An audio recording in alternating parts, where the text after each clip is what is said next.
So I had to study for my PMP, and one of the biggest challenges that I had as a learner was that I'm a visual learner. And so if you're like me and you're trying to figure out like the integrated project management process, there's 49 process groups, 49.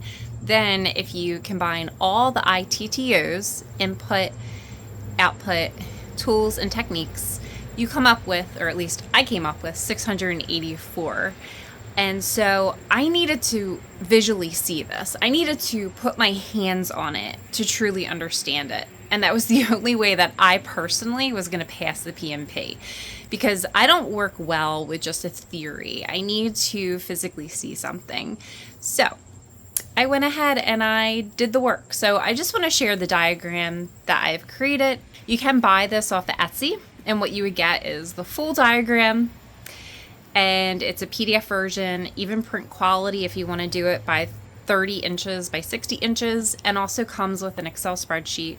Every single row, 684 rows, every single ITTO, organized by the process groups, organized by the knowledge group areas, and hopefully other visual thinkers out there, this will help you as well. Whether you're prepping for the PMP, already have it, just want a refresher. Hope it helps.